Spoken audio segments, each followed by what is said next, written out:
Right, hello everyone. So today we are going to dive into something super important. So we're going to see how we actually use safety tools like Hirarc to keep people safe on construction site. So basically, this session is not just a theory. We're going to see how it works in real life. So I need you guys to sit back, please take some notes, and get ready to think like a safety pro. Right? So now let's walk through what it takes to build a solid safety system on site. So I'm going to change here for a while. All right, so first we need a safety policy. As mentioned before in class, so you must set a clear message from top management that says, guys, safety matters here. So basically, it is a promise the top management made to themselves, to the workers, and also to the people in the surrounding area that is affected by the organization's activities. And then we move into Hirarc. So basically, this is the main tool that we're going to figure out lah. So basically, the tool is going to figure out what is risky, how to assess the risk, and also what are the things that we're going to do in order for us to control the risk, right? And then we're going to set the goals. So basically, dah identify the risk tu kena tahu lah what goals that we're going to achieve. For example, in this case, we're going to reduce slips and trips by 50% in 6 months. Or you want to set a goals like zero accidents on site, ataupun you want to make it as reduced falls by half in 6 months. So those are the objective that we're going to get or we are targeting for that particular scenario. And then once you set the objective, you must train everyone lah. So you must know who is going to be involved. You assign the roles, the tasks that they're going to do, and you have to make sure that everyone knows what to do. So by knowing what to do, you have to train them. So no one gets left out, right? And then we're going to put everything in place. So this is where you have the safety operating procedures. You have safety lah. Standard operating procedures. We have the PPEs. We have the signage. We have the safety checks. Everything is set here. And then we are going to keep on checking by monitoring and audit. And lastly, we are going to continuously improve and review. So this one, after the feedbacks have been settled through the reviews, we're going to send it back to develop of safety policy because you might require to revamp or revisit your policy. Right, so now we are going to dive into the most important thing here, which is Hirarc. So this is the main aim for this particular video, yeah? So Hirarc stands for Hazard Identification. Hi, RA, Risk Assessment. RC is Risk Control. So Hazard Identification, Risk Assessment, Risk Control. So it's basically a structured way to look into what is happening at the work site and goes, what could go wrong here? You pergi tengok site kan, you cakap apa yang boleh terjadi, silapnya kat mana kat sini, right? How bad would it be? And what can we do about it? So basically, Hirarc is not optional. Yeah? This is actually a requirement stipulated in Section 15 in OSHA that says it is part of the employer's duty to ensure safety. Yeah? So basically, in Hirarc, there are three main steps here. You identify the hazard, and then you assess the risk, and lastly, you are going to conduct a control measures, which I'm going to explain further later lah. Right, so step one, hazard identification or hazard spotting.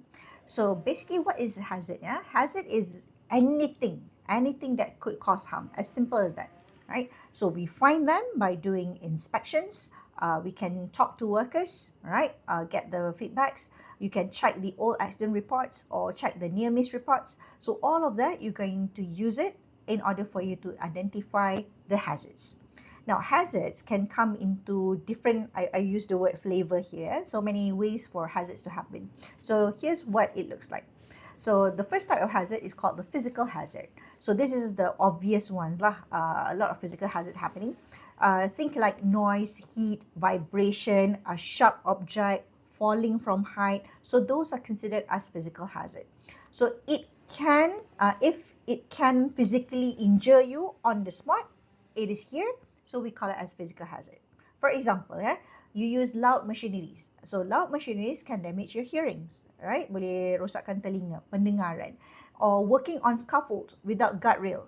So you know that it's going to cause physical harm, physical injury. So we call it as physical hazard, right? So the second type of hazard is chemical hazard. right? So this actually covers any kind of exposure to harmful chemicals, be it fumes, vapors, liquid, even you use cleaning agents, yang apa sabun pembersih kan. So those can be considered as chemical hazard as well. So either you breathing in welding fumes, you tengah welding, lepas tu you terhidung kan, ataupun you get a skin contact with solvent. So those are what we call chemical exposure. So for chemical hazard, you don't always see or smell them, but they can actually seriously mess with your health. So those considered as chemical. Now, the third type of hazard is biological hazard. So these are what we call living organism that can cause harm to you, be it bacteria, viruses, fungi, and so on, right? So construction workers actually might expose to biological hazard when dealing with sewage ke, kita ada waste, mold in old buildings, COVID-19 lah basically. That is a prime example of how biological hazard is basically a biological hazard lah. Bukan is basically. Is an example of biological hazard, right? And then we have ergonomic hazards, right? So ergonomic hazard basically, this hazard doesn't happen like there and then. It actually sneaks up on you on time, over time, yeah. So it's actually about how your body actually moves or doesn't move, the repeating motion, repeating the same task, awkward lifting, angkat barang dengan cara yang tidak betul, poor posture. So all of that can lead to strains and long-term injuries to your bodies. Alright, pada dengar tak, kena slip disc ke, back pain ke, ataupun pinggang rasa pinggang rasa macam lenguh ke. So those is considered as ergonomic hazard, right?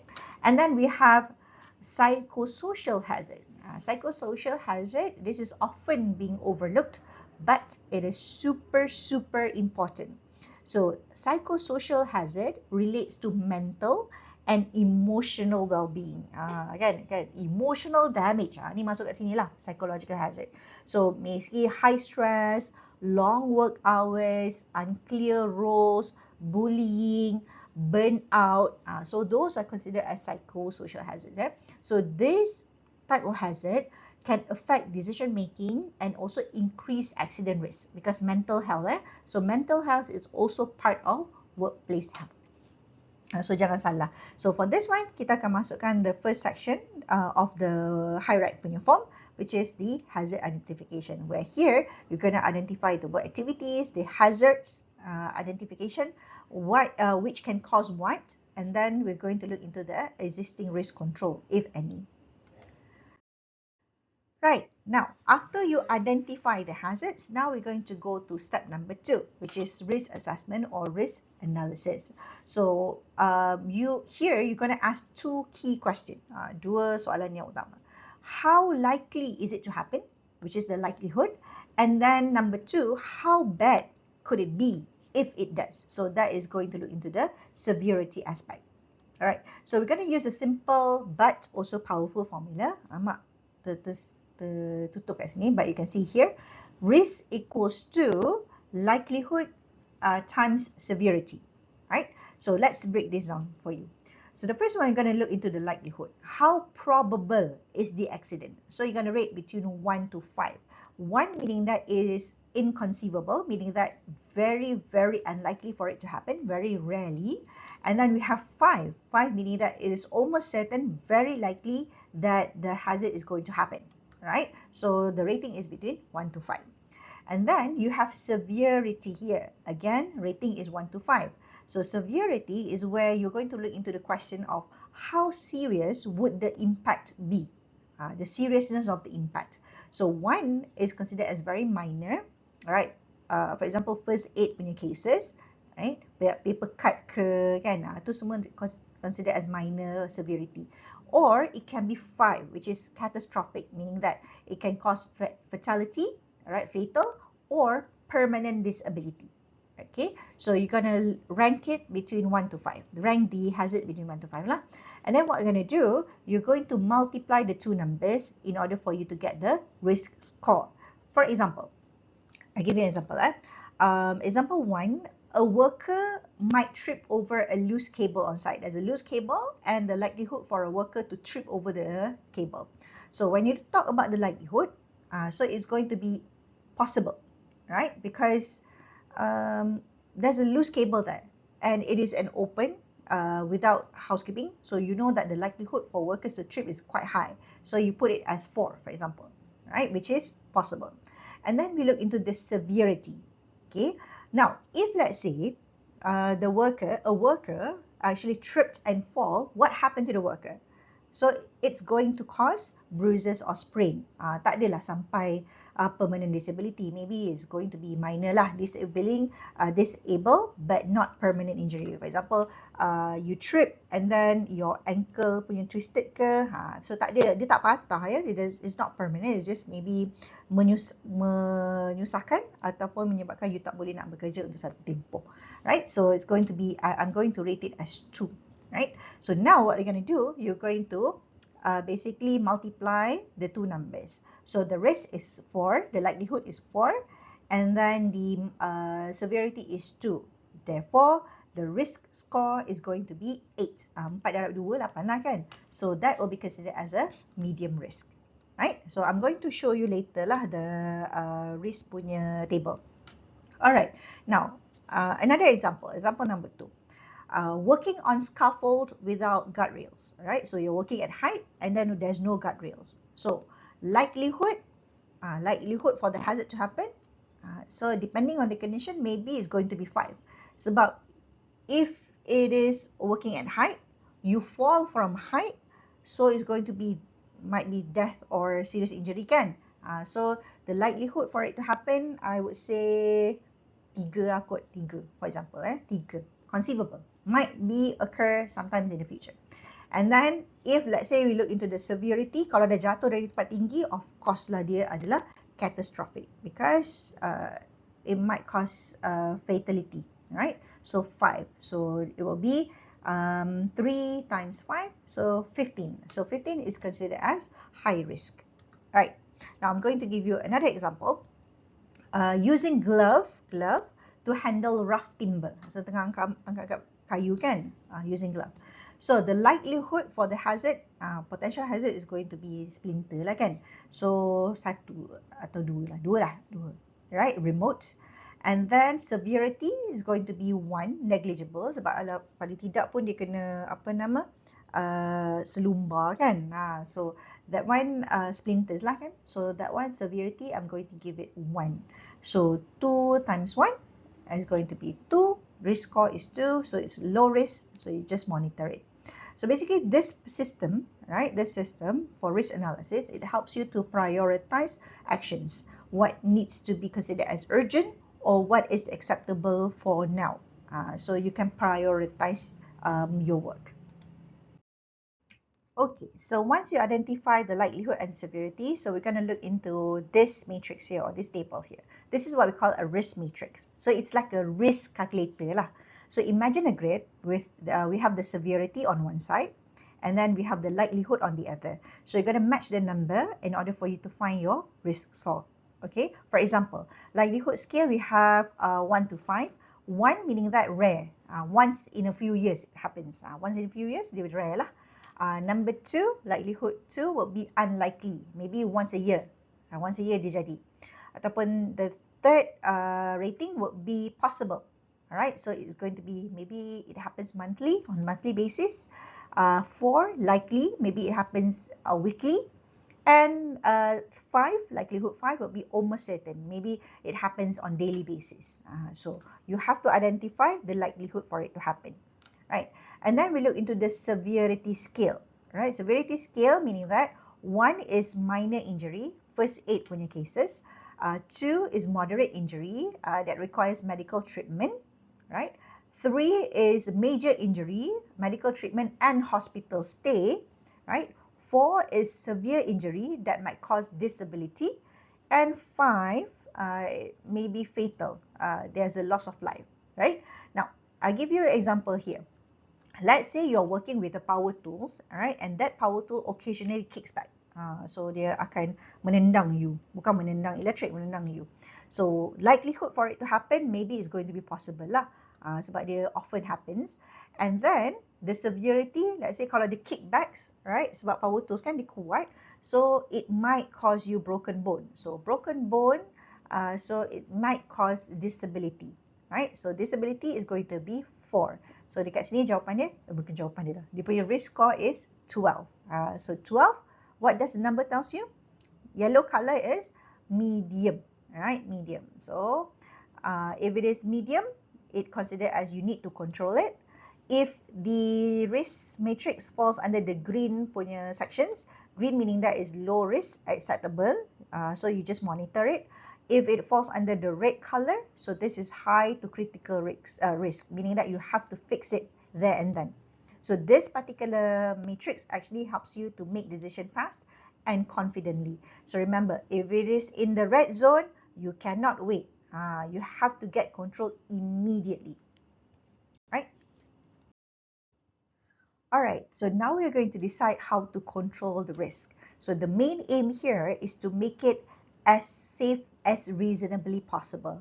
So we always try to control things as close to the source as we can, right? Because you should be able to nip it on the bud before it happens. So kita cari punca utama kenapa berlakunya hazard tersebut, rather than dah jadi baru kita nak address. So kita cari puncanya dan kita try to control punca itu. Alright, so this one, as you can see in the Hirarc punya form, so it's going to be at the end here, the last section, which is risk control. Alright, so here's the deal with hierarchy. So basically, it's a smart way for you to control hazards, starting from the most effective to the least effective. So let's use one scenario, and then we're going to apply it every step of the hierarchy so that you can understand how the hierarchy of control works. Yeah? Now, imagine this scenario here. There's a worker, and that worker has to paint the exterior of a building using scaffolding. So basically, as you understand, so you have to climb the scaffolding. So the risk here is falling from height. Now, using the hierarchy of control, so we're going to look into how we are going to address the risk, right? So first, eliminate. So eliminate meaning that you are going to physically remove the hazard. So the question here, can we remove the need to work at height? Boleh tak kita elakkan terus daripada perlu bekerja di tempat tinggi? Right? So since the worker has to paint the external wall, so here elimination can be applied if, let's say, you use extendable paint rollers, right? Or you use a ground-based robotic system, or if basically we eliminate the need to go up, meaning that you have eliminated the risk. So the risk has disappeared, right? Now, the second hierarchy of control is called substitution, right? So substitute meaning that if you cannot eliminate the task at all, so maybe we can substitute the work on or using something else. For example, rather than your worker have to climb the scaffolding, so maybe you use a scissor lift or a boom lift instead of the scaffolding. So using scissor lift or boom lift, it is safer, more stable, and it can do its job better because you don't have to climb up the scaffolding. And then we have the isolation. So isolation meaning that you are going to create a physical separation between the hazard and the workers. For instance, right, you use barricade, all right? So you're going to barricade the area below the scaffolding to keep others away. So this actually limit access to only trained personnel. Therefore, you are reducing the exposure. And then we have another type of hazard hierarchy of control, all right? So hazard hierarchy of control, which is engineering control. So engineering of control meaning that you're going to engineer out the hazard. For example, since you're using scaffolding, you're going to install guardrails, or you use a tow board, and also you include a secure platforms on the scaffolding. So maybe you even install a safety net below those areas. So basically you include a physical modification, all right, in order for you to reduce the chances of fall or injury. So for engineering control is basically not removing the hazard at all, it's just that to minimize the impact, right? And then before the PPE, we also have another type of hierarchy of control. I didn't include it here. It is called administrative control, right? So administrative control meaning that you're going to change the way people work. So by changing it, meaning that you're going to set up safe work procedures, you're going to assign a safety supervisors, you're going to conduct a pre-job briefing before the work, or you include a buddy system. So basically, you're going to train your workers on fall risk and schedule work only in good weather conditions. So basically, you're minimizing the risk of falling lah. Right, and then the least effective is going to be PPE. So I still remember during class, most of you, when we talk about safety, the first thing that pops in your head will be PPE. So if you look at the hierarchy of control, PPE is actually considered as the least effective in terms of controlling hazards, right? So PPE, or personal protective equipment, so in this case, since the worker have to work outside external wall and you have to paint, you have to make sure that the workers wear full body harness, and that body harness is connected to the lifelines, and then they have to wear the safety helmets and then the non-slip boots. So basically, you are not removing the hazards, but just to protect the workers. If all fails, if all else fails, so at least the workers are protected. All right, so remember, when you talk about risk control, you're going to start at the top of the hierarchy and then you work with your way down. All right, so PPE is important, but PPE should be always the last line of defense in terms of risk control. Right, so let's look at some real life examples. So you have elimination. Maybe you're going to use a pre-mixed concrete to avoid on-site mixing messes. Right, substitution, you're going to use a water-based paint in terms of solvent paint. And then we have engineering control. You include guardrails, ventilations, and noise enclosures. For administrative control, include safety trainings, SOPs, give warning signs, right? And then we have PPE, which is the last resort. So make sure your workers wear helmets, gloves, safety boots, and so on. So this is an example of how the hierarchy of control being applied. Right, so this is a snippet, right, of the Hirarc table. So actually filling out the form is easier than it looks lah. Nampak macam complicated, banyak sangat column kan? It's actually quite simple. So first is you're going to look into the hazard identification sections here. So here you're going to identify the activity that you're going to do. For example, this one is scaffolding work. And then what will be the hazard, right? So working at height because you're installing the scaffolding. And then which when you fall from height, you're going to cause fall injury, or it might be death. I don't know. It depends, right? And then the second section will be the risk analysis. So here you're going to look into the existing risk control, all right? And then look into the likelihood, severity, and also the risk. For example, the likelihood of working fall injury is 3, and then the severity is 4, right? So it might cause you not only hospitalized, but it might cause disability as well. So the risk is 12, which is very high here, right? So then you're going to look into the risk control section, which is the third section. So here you're going to include what can we implement or what can we use in order for us to control the risk, and also include who is responsible and also the deadline, right? So basically the 3 sections which you have to fill in. Right, so this is another example, a full example on how Hirarc is being applied. So please take your time to go through by going through the notes provided. Right, so this is another example. Now, since we're talking about occupational safety and health management system, we already talked about why we need the OSHMS and the benefits. So now, what often goes wrong? Right? So actually plenty of things, plenty. So for example, outdated assessment, ineffective committees, maybe people are too focused on the paperwork. So as I mentioned earlier, documentation, too focused on the documentation rather than looking into whether it is being applied or not. So you still have to remember, yeah, occupational safety and health management system is not just filing system. So it's actually developing a culture of safety, right? Creating that safety culture, right? So if workers don't know the policy exists, so basically you fail, like that, right? So even though you have good plans, stuff can go wrong lah. So these are some of the things, the common pitfalls in occupational safety and health management system. Right, so I did mention earlier last week and also today, we talked about the importance of cooperation. So rather than focusing on what the employer wants, you also have to consider on the requirement of the employees.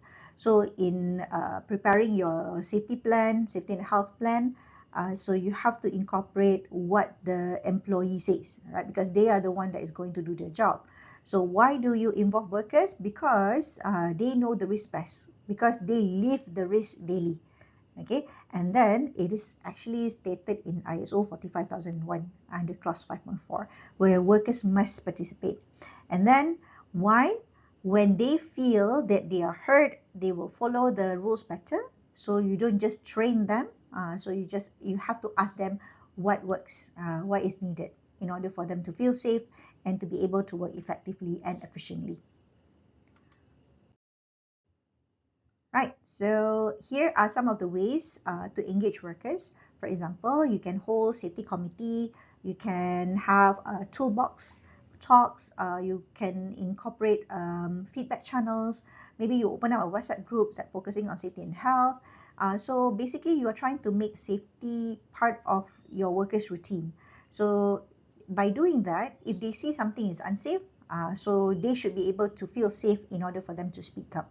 Right, so you still remember under OSHA, it stated that employer cannot penalize their workers if they speak up in or report things that are unsafe or places who are considered as unhealthy, right, in the work site or in the workplace.